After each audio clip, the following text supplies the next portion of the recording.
He was a Hebrew king.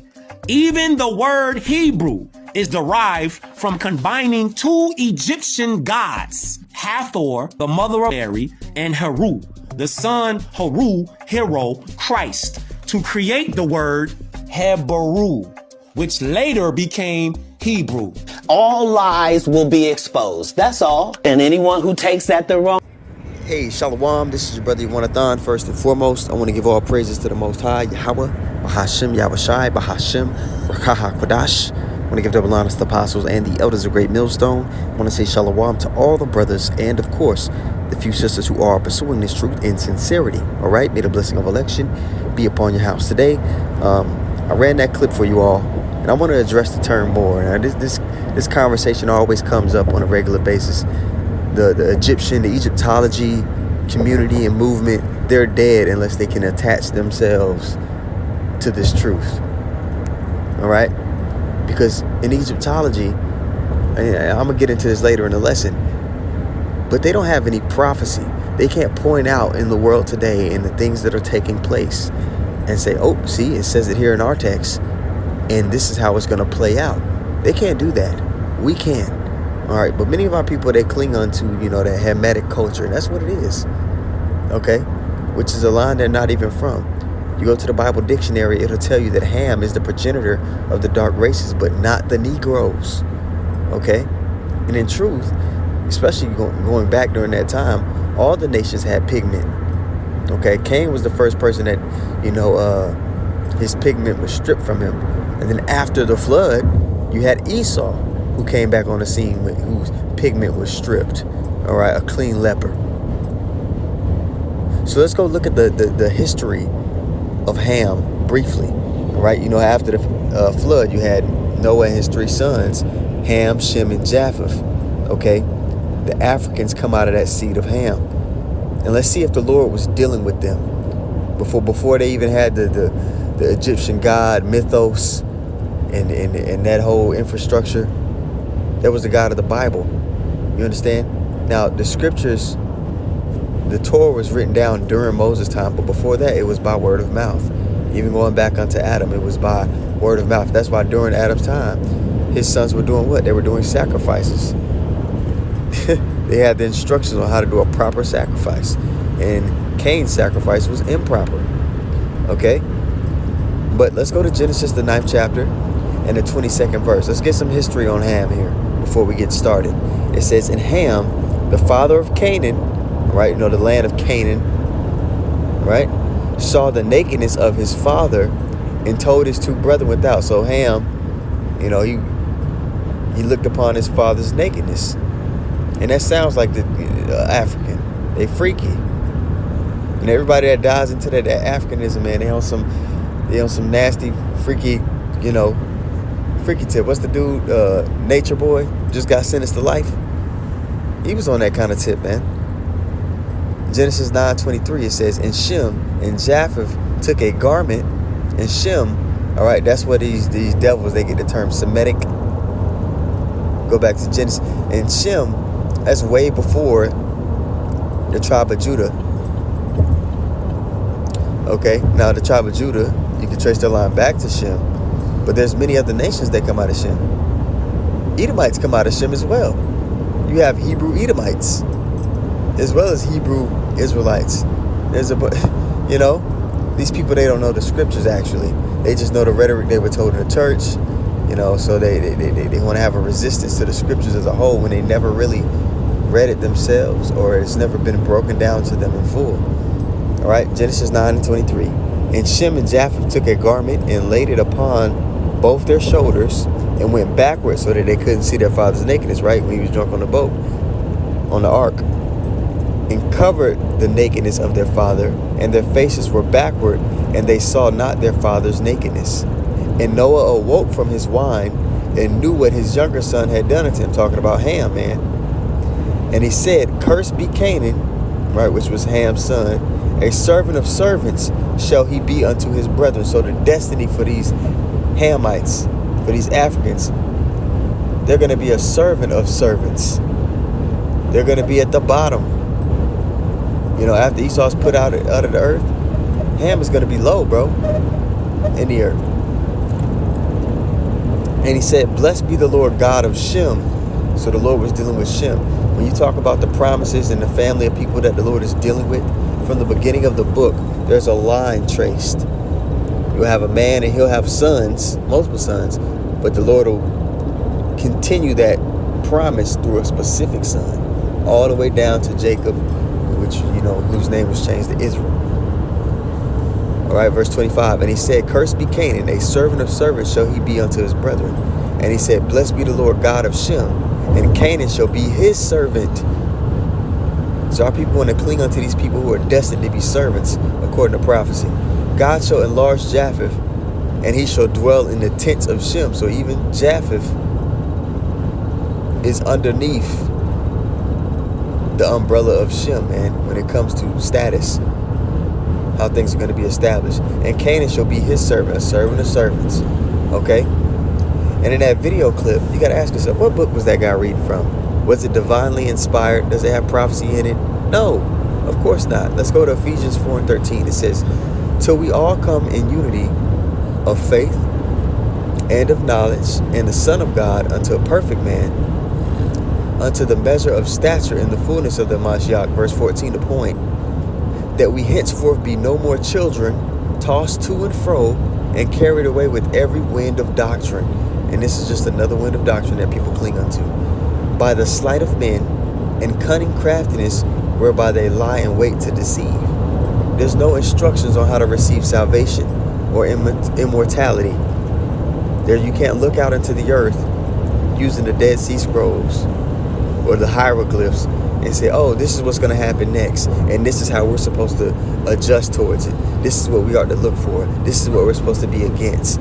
You don't have that instruction in that culture, in that philosophy, because the Lord isn't dealing with that.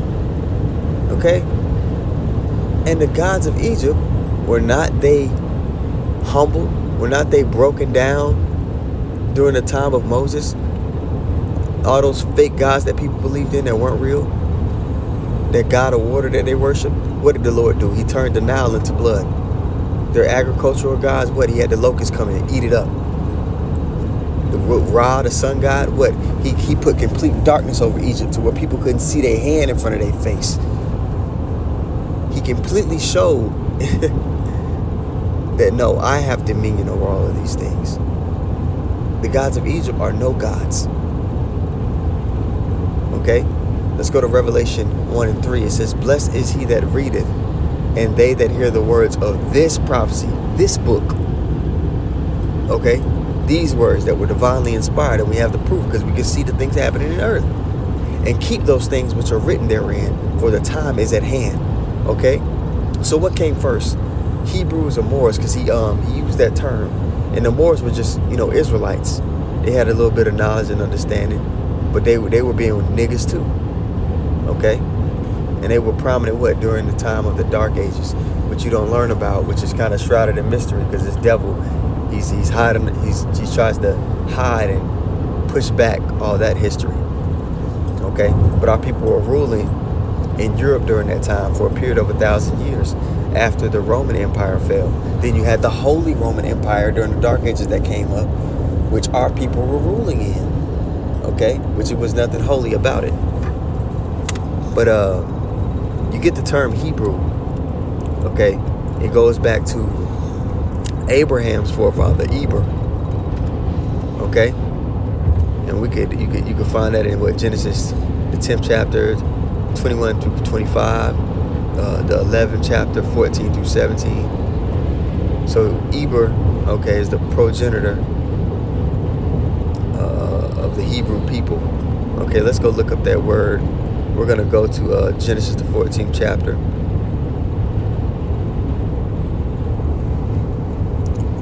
Let's go to Genesis 14 here. And we're going to look up that the first time you see the word Hebrew, okay, is in Genesis 14 and 13. And the word there is Ibaria, okay? And you look at the definition, it says one from beyond, a designation of the patriarchs of the Israelites. Because he tried to lie and say, it's a combination of two Egyptians. No. It's not a combination of two Egyptian words. Lies. Okay? A designation of the patriarchs and the Israelites. Now, you jump down here in the Strong's Briggs lexicon here.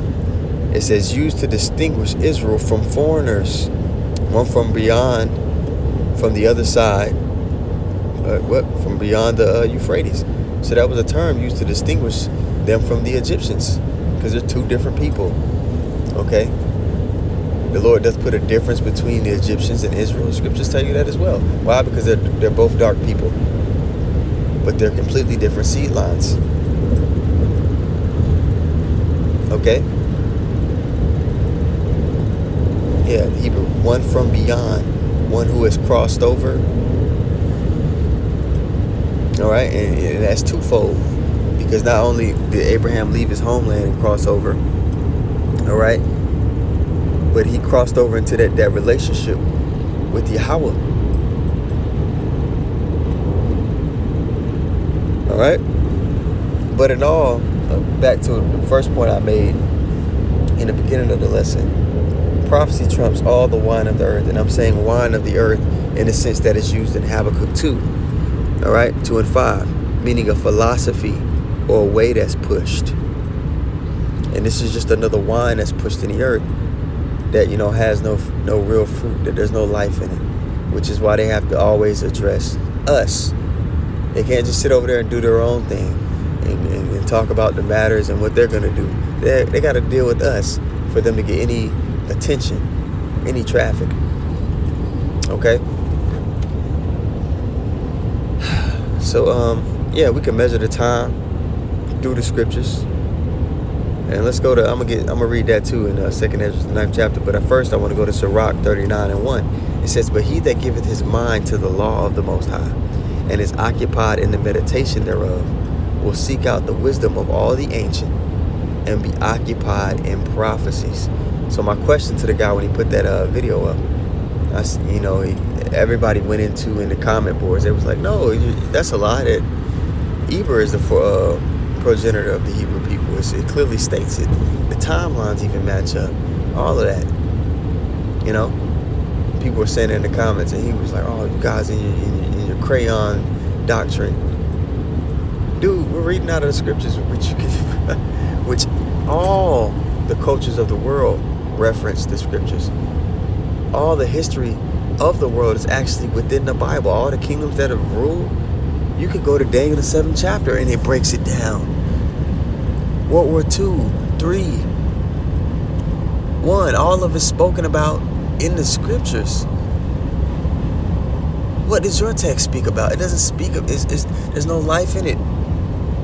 But you know, he just used ad hominem attacks in the comments, right? But my question to him was, hey man, break down, how do our people achieve rulership and immortality through your text? They can't do it. Break down what's happening over there in the land of Israel today and how it's going to drag all the nations into a conflict that's going to reshape the earth. Can you go into detail with that, with your text? He can't. Prophecy is the bar that makes things too high for any of these people with any other doctrine, because none of them could go into, detailed descriptions of the things that are playing out on earth, what's getting ready to play on earth, how to combat it. They can't go into those topics with their text. This is our trump. This is, I like to play Uno. This is our draw forward. You go into prophecy, the bar gets too high. All right, and you'll see even the apologists, vocab, you'll see them start to dip off when we start to go into prophecy. These are things they can't touch. Okay, so again, Sirach 39 and 1. But he that giveth his mind to the law of the Most High is occupied in the meditation thereof, and will seek out the wisdom of all the ancient, and be occupied in prophecies. He will keep the sayings of renowned men, and where subtle parables are, he will be there also. Now let's go to 2nd Ezra 9 and 1. It says, he answered me then and said, measure thou the time. How can you measure the time? Diligently in itself. And when thou seest part of the signs pass, which I have told thee before. When you see part of the signs pass, because the signs are written in the scriptures. The prophecies are written in the scriptures. The MOTB, this mark that this devil's going to try to force on everybody so that they can function within society, which he's doing with his technology, his artificial intelligence, his banking system, his digital banking system he's trying to set up. This is all written about. What other text is that written in detail, and even points out who's going to be doing it? Where can you find that at? Nowhere but the scriptures, baby. Let's go to Revelation 19:10. It says, and I fell at his feet to worship him. And he said unto me, see thou do it not. So this is John the Revelator encountering an angel. It says, I am thy fellow servant and of thy brethren that have the testimony of Yahushua, who the world ignorantly calls Jesus. Worship God, for the testimony of Yahushua is the spirit of prophecy. So somebody, for you guys who are learning out there, you know who the Lord is really dealing with when they're constantly going into the details on prophecy. Okay, that gift of prophecy, and being able to break it down thoroughly and line it all up in truth, is not going to be given to anyone who the Lord isn't dealing with. Okay, so there's another box to check for whoever you're calling teacher. Okay. So yeah, man, just a little quick lesson. It's just a bunch of idiocracy going on, as always. But time is getting short, man. Time is getting short. We're stepping into a time where the judgment is getting ready to play out on the earth. So you got to ask yourself, am I pressing towards the Lord's way? Am I forwarding his agenda in the earth? Do I have any usefulness to him? Because that's your value. Your value is based off your usefulness to the Lord. All right, so with that being said, I want to give all praises once more to Yahweh, Bahashem, Yahushai, Bahashem, Rakaha Kodash. I want to give double honors to the apostles and the elders of Great Millstone. And I want to say shalom to all the brothers and, of course, the few sisters who are pursuing this truth in sincerity. May the blessing of election be upon your house. Shalom.